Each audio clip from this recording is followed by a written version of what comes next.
seorang pemimpin besar, orator ulung, dan tokoh revolusi yang membawa Indonesia ke kemerdekaan, tiba-tiba jatuh sakit dan terisolasi. Kekuatannya merosot, suaranya melemah, dan tubuhnya melemah. Lalu dia meninggal dunia dengan kondisi yang penuh tanda tanya. Apakah ini sekedar penyakit atau ada tangan-tangan tersembunyi yang diam-diam ingin membungkamnya? Pertanyaan ini sudah menghantui Indonesia selama puluhan tahun.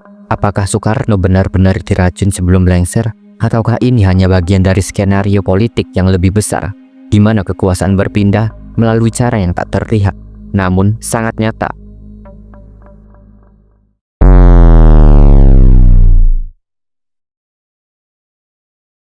Pada pertengahan tahun 1960-an, kondisi politik Indonesia sedang bergejolak. Soekarno yang dulu sangat kuat mulai kehilangan pijakan. Peristiwa G30 SPKI tahun 1965 menjadi titik balik yang mengubah segalanya. Setelah peristiwa itu, militer di bawah komando Soeharto perlahan tapi pasti mulai mengambil alih kendali negara. Soekarno yang dulunya dieluk-elukan sebagai penyambung lidah rakyat mulai dijauhi oleh orang-orang yang dulu setia kepadanya. Pemerintahannya dianggap lemah, sementara kondisi ekonomi memburuk. Soeharto dengan dukungan militer dan pihak asing mulai naik ke tampuk kekuasaan. Namun, ada satu hal yang aneh. Soekarno tidak langsung ditangkap atau diadili. Ia hanya dipinggirkan dan kesehatannya tiba-tiba menurun drastis. Pada tahun 1967, setelah kekuasaannya benar-benar diambil oleh Soeharto, Soekarno mengalami berbagai gangguan kesehatan yang tidak biasa. Tubuhnya tiba-tiba membengkak, wajahnya terlihat pucat dan kehilangan vitalitas. Penglihatannya memburuk dan sering merasa lemas, sering mengalami mimisan tanpa sebab yang jelas. Berbicara semakin sulit, padahal dulu dikenal sebagai orator ulung.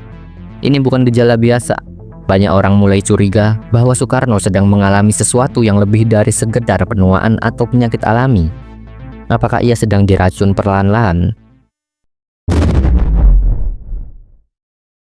Pada tahun 1967, Soekarno secara resmi dicopot dari jabatannya dan diberi gelar Presiden seumur hidup, yang secara praktis tidak berarti apa-apa. Sejak saat itu, ia tidak lagi bebas berbicara di depan publik. Ia dipindahkan ke Wisma Yaso di Jakarta, sebuah rumah yang lebih mirip tempat tahanan ketimbang kediaman seorang mantan presiden. Tidak ada akses ke dokter yang benar-benar independen. Hanya beberapa orang tertentu yang diizinkan menjenguknya.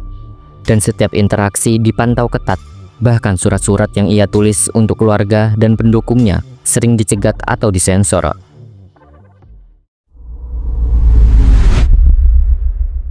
Beberapa orang yang dekat dengan Soekarno mulai menyuarakan keanehan-keanehan yang mereka lihat.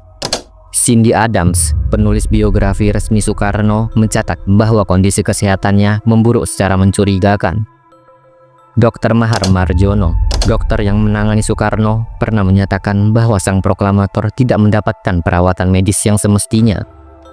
Rahmawati Soekarno Putri Soekarno, pernah menyebut bahwa ayahnya dibunuh secara perlahan.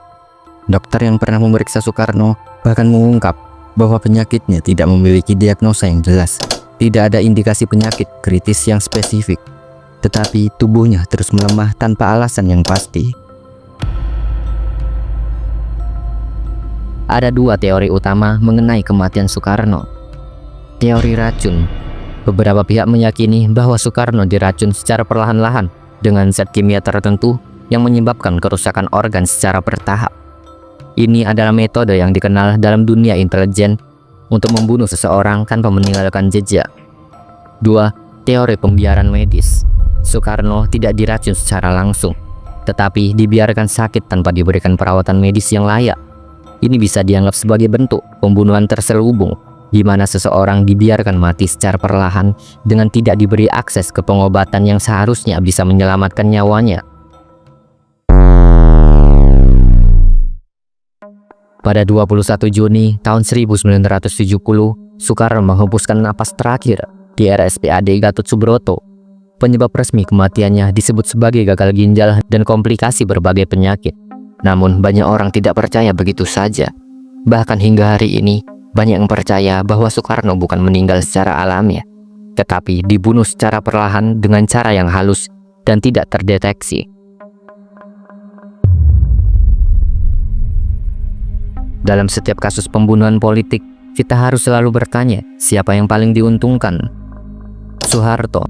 Setelah Soekarno meninggal, Soeharto tidak lagi menghadapi ancaman politik dari sang proklamator. Militer. Dengan hilangnya Soekarno, militer bisa dengan leluasa mengendalikan politik Indonesia tanpa perlawanan berarti. Kekuatan asing. Beberapa pihak percaya bahwa CIA dan negara-negara barat ingin menyingkirkan Soekarno karena kebijakan anti-imperialismenya.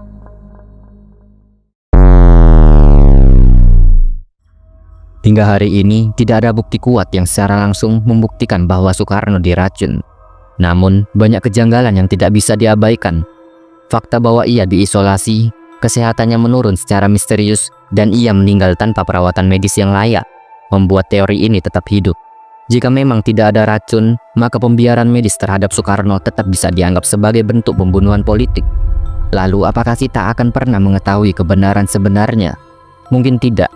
Namun, satu hal yang pasti, kematian Soekarno bukan sekedar akhir hidup seorang tokoh, melainkan awal dari babak baru dalam sejarah Indonesia yang hingga kini masih dipenuhi misteri.